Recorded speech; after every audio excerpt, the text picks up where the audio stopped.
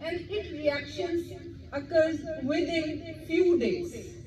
Next, osteoarthritis where the protective cartilage in the joint breaks down over the time۔